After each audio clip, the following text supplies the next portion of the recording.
Friends, welcome back my YouTube channel. ಎಲ್ಲ ಹೇಗಿದ್ದೀರಾ? I hope ಎಲ್ಲರೂ ಚೆನ್ನಾಗಿದ್ದೀರಾ ಅಂದ್ಕೊಳ್ತೀನಿ. ನಾನು ಕೂಡ ಚೆನ್ನಾಗಿದ್ದೀನಿ. ಸೊ ಇವತ್ತಿನ ವಿಡಿಯೋ ಬಂದು ವರಮಹಾಲಕ್ಷ್ಮಿ ಹಬ್ಬ ಶುಕ್ರವಾರ ಬಿದ್ದಿದೆ ಅಲ್ವಾ. ಸೊ ಯಾವ ಟೈಮಿಂಗ್ಸಲ್ಲಿ ನೀವು ಲಕ್ಷ್ಮಿನ ಕೂರಿಸ್ಬೇಕು, ಹಾಗೆ ಯಾವ ಥರ ಯಾವ ಕಲರ್ ಸೀರೆನ ಉಡಿಸ್ಬೇಕು, ಹಾಗೆ ಯಾವ ಒಳ್ಳೆ ಲಗ್ನದಲ್ಲಿ ನೀವು ಕೂರಿಸಿದ್ರೆ ತುಂಬ ಒಳ್ಳೆಯದು, ಹಾಗೆ ಕಳಸಕ್ಕೆ ಏನೇನು ಐಟಮ್ ಹಾಕಬೇಕು, ಹಾಗೆ ಯಾವ ದಿಕ್ಕಿಗೆ ಕೂರಿಸ್ಬೇಕು, ಇಷ್ಟೆಲ್ಲ ಮಾಹಿತಿನ ತಿಳಿಸ್ಕೊಡ್ತೀನಿ. ಸೊ ಲಾಸ್ಟ್ ವಿಡಿಯೋದಲ್ಲಿ ಹೇಳಿದ್ದೀನಿ ವರಮಹಾಲಕ್ಷ್ಮಿ ಪೂಜೆ ಯಾವತ್ತು ಮಾಡಬೇಕು, ಯಾರು ಮಾಡಬಾರ್ದು, ಹೇಗೆ ಮಾಡಬೇಕು ಅಂತಲೂ ಹೇಳಿದ್ದೀನಿ.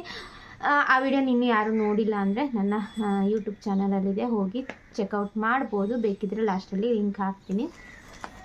ಅದು ಬಿಟ್ಟು ಸಿಂಪಲ್ಲಾಗಿ ನಾನು ವರಮಹಾಲಕ್ಷ್ಮಿ ಪೂಜೆ ಮಾಡ್ತೀನಿ ಅಂದರೆ ಅವ್ರು ಯಾವ ಥರ ಮಾಡ್ಬೋದು ಅಂಥೇಳಿ ಫಸ್ಟಿಗೆ ಹೇಳ್ಬಿಡ್ತೀನಿ. ಸಿಂಪಲ್ಲಾಗಿ ನನಗೆ ಆಡಂಬರವಾಗಿ ಮಾಡಲಿಕ್ಕೆ ಆಗಲ್ಲ, ಕಷ್ಟ ಇದೆ, ತುಂಬ ಕಷ್ಟ ಇದೆ, ಮಾಡಬೇಕು ಅಂತ ತುಂಬ ಆಸೆ ಇದೆ ಅನ್ನೋರು ಸಿಂಪಲ್ಲಾಗಿ ಯಾವ ಥರ ಮಾಡ್ಕೋಬೇಕು ಅಂದರೆ, ಚಿಕ್ಕದಾಗಿ ಮನೇಲಿ ಕಳಸ ಇಟ್ಬಿಟ್ಟು ಕಳಸಕ್ಕೆ ಏನೇನು ಹಾಕಬೇಕಂತ ನಾನು ಹೇಳ್ತೀನಿ. ಮನೇಲಿ ಕೆಲವೊಬ್ಬರಿಗೆ ನಾನು ಹೇಳೋ ಐಟಮ್ ತರಲಿಕ್ಕೂ ಕಷ್ಟ, ಅದು 10 ರೂಪಾಯಿ 20 ರೂಪಾಯಿ ಆದರೂ ಇರ್ಬೋದು, ಆದರೂ ಅದನ್ನು ತರಲಿಕ್ಕೂ ಕಷ್ಟ. ಸೊ ಅಂಥವರು ಕಳಸಕ್ಕೆ ಅರಿಶಿನ ಕುಂಕುಮ ಹಾಕಿ ಒಂದು ಕಾಯಿನ ಹಾಕಿಬಿಟ್ಟು ಪೂಜೆ ಮಾಡುವಂಥದ್ದು. ಸೊ ಇಷ್ಟೇ ಸಿಂಪಲ್ಲಾಗಿ ಪೂಜೆ ಮಾಡುವಂಥದ್ದು. ಸೊ ಒಂದು ವಿಳ್ಯದೆಲೆ ಮೇಲೆ 1 ರೂಪಾಯಿ ಕಾಯಿನ್ ಇಟ್ಬಿಟ್ಟು ಅದಕ್ಕೆ ಲಕ್ಷ್ಮಿ ಅಷ್ಟೋತ್ತರನ ಹೇಳಿಬಿಟ್ಟು ಸಿಂಪಲ್ಲಾಗಿ ವರಮಹಾಲಕ್ಷ್ಮಿ ಪೂಜೆ ಮಾಡ್ಕೊಳ್ಳಿ. ಹಾಗೆ ದೇವರಿಗೆ ಒಂದು ಸಿಹಿಯನ್ನು ಕೊಡಲಿಕ್ಕೆ, ಸಿಹಿ ನಿಮಗೆ ಏನೂ ಮಾಡಲಿಕ್ಕಾಗಿಲ್ಲ ಅಂದರೆ ಬೆಲ್ಲ ಇರುತ್ತಲ್ವ, ಬೆಲ್ಲನ ಕುಟ್ಟಿ ಪುಡಿ ಮಾಡಿ ದೇವ್ರ ಹತ್ರ ನೈವೇದ್ಯ ಇಟ್ಟರು ಆಗುತ್ತೆ. ಹಾಗೆ ಬ್ಲೌಸ್ ಪೀಸು, ಮಡ್ಲಕ್ಕಿ ಕೊಡಲಿಕ್ಕೆ ಸೀರೆ ಏನೂ ಆಗಿಲ್ಲ ಅಂದರೆ ಒಂದು ಬ್ಲೌಸ್ ಪೀಸು, ಅರಿಶಿನ ಕುಂಕುಮ, ಹಾಗೆ ಒಂದಿಷ್ಟು ಹೂ, ಇಷ್ಟನ್ನು ಸಿಂಪಲ್ಲಾಗಿ ಮಾಡ್ಕೋಬೋದು.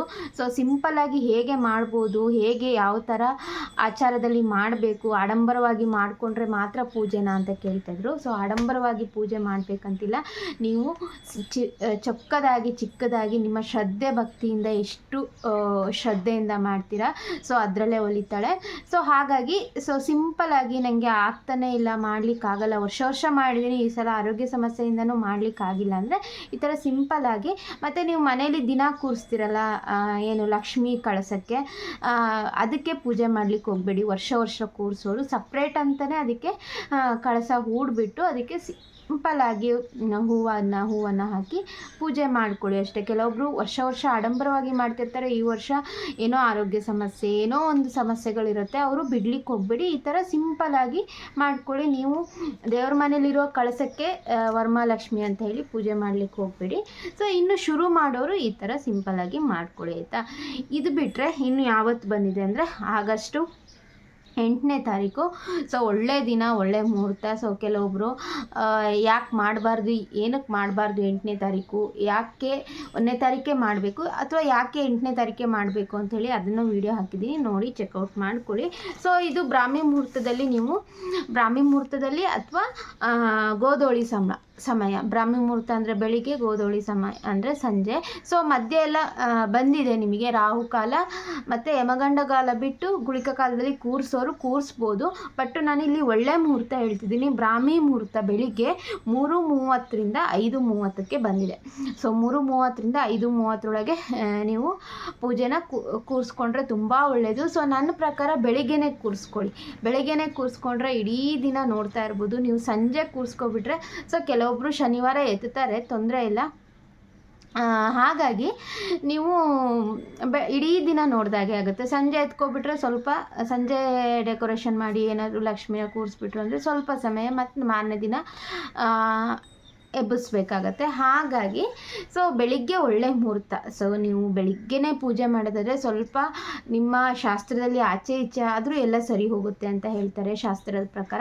ಹಾಗಾಗಿ ಗೋಧೂಳಿ ಸಮಯ ಬ್ರಾಹ್ಮಿ ಮುಹೂರ್ತ 3:30ರಿಂದ 5:30 ತನಕ ಇದೆ. ಸೊ ಇನ್ನು ಗೋಧೂಳಿ ಸಮಯ ಅಂದರೆ ಸಂಜೆ 5:30ರಿಂದ 7:30 ತನಕ. ಇದು ಬಿಟ್ಟು ರಾಹುಕಾಲ ಮತ್ತು ಯಮಗಂಡ ಕಾಲ ಬಿಟ್ಟು ಸೊ ಒಳ್ಳೆ ಸಮಯ ನೋಡಿ ಮಾಡ್ಕೋಬೋದು.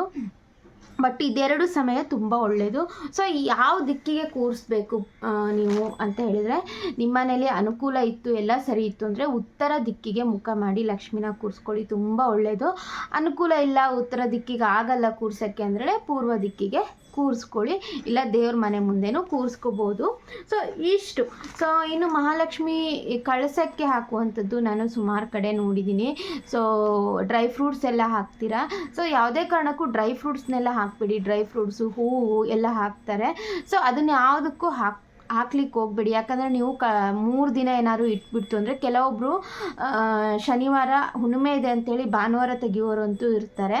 ಸೊ ಹಾಗಾಗಿ ಕಳಸದ ನೀರು ಯಾವುದೇ ಕಾರಣಕ್ಕೂ ಹಾಳಾಗಬಾರ್ದು. ಅದನ್ನು ಅಶುದ್ಧ ಅಂತಲೂ ಹೇಳ್ತಾರೆ.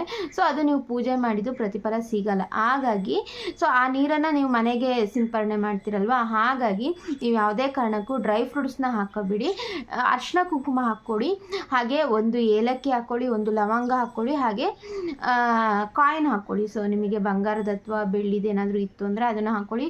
ಕಾಯಿನ್ ಬದಲು ನೀವು ಬಂಗಾರ ಅಥವಾ ಬೆಳ್ಳಿದೇನಾದರೂ ಆಭರಣಗಳು ಚಿಕ್ಕದೇನಾದರೂ ಉಂಗುರ ಇತ್ತು ಅಂದರೂ ಅದನ್ನು ಹಾಕ್ಕೊಳ್ಳಿ. ಸೊ ಅದು ಬಿಟ್ಟರೆ ಜಾವಂತ ಪೌಡರ್ ಅಂತ ಸಿಗುತ್ತೆ. ಸೊ ಎಲ್ಲ ಗ್ರಂಥಿಗೆ ಅಂಗಡಿಲಿ ಸಿಗುತ್ತೆ, ಅದನ್ನು ಹಾಕ್ಕೊಳ್ಳಿ. ಸೊ ಅದನ್ನು ಹಾಕ್ಕೊಂಡು ಲಕ್ಷ್ಮಿನ ಕೂರಿಸ್ಕೊಳ್ಳಿ. ಯಾವುದೇ ಕಾರಣಕ್ಕೂ ಡ್ರೈ ಫ್ರೂಟ್ಸ್ನ ಹಾಕೋಬೇಡಿ. ಸೊ ಇಷ್ಟು ಲಕ್ಷ್ಮಿ ಯಾವ ಟೈಮಲ್ಲಿ ಕೂರಿಸ್ಬೇಕು, ಹೇಗೆ ಕೂರಿಸ್ಬೇಕು, ಹಾಗೆ ಸಿಂಪಲ್ಲಾಗಿ ಯಾವ ಥರ ಪೂಜೆ ಮಾಡೋದಂತಲೂ ಹೇಳಿದ್ದೀನಿ. ಸೊ ಏನಾದರೂ ಕನ್ಫ್ಯೂಷನ್ಸ್ ಇತ್ತು ಅಂದರೆ ಕಮೆಂಟ್ ಬಾಕ್ಸಲ್ಲಿ ಕಮೆಂಟ್ ಮಾಡಿ, ಸೊ ತಿಳಿಸ್ಕೊಡ್ತೀನಿ. ಹಾಗೆ ತುಂಬ ಜನ ಅಪ್ಪರ್ ಪೋರ್ಷನ್ ಹೆಂಗೆ ಮಾಡೋದು ಅಂತ ಕಮೆಂಟ್ ಬಾಕ್ಸಲ್ಲಿ ಮಾಡಿದ್ರಿ. ಸೊ ನಿನ್ನೆ ಅದ್ರ ವಿಡಿಯೋ ಹಾಕಿದ್ದೀನಿ. ಸೊ ಹೇಗಿದೆ ಚೆಕ್ ಮಾಡಿ. ಸೊ ಹೇಗಿತ್ತು ಅಂತ ಹೇಳಿ ಕಮೆಂಟ್ ಬಾಕ್ಸಲ್ಲಿ ಕಮೆಂಟ್ ಮಾಡಿ. Thanks for watching.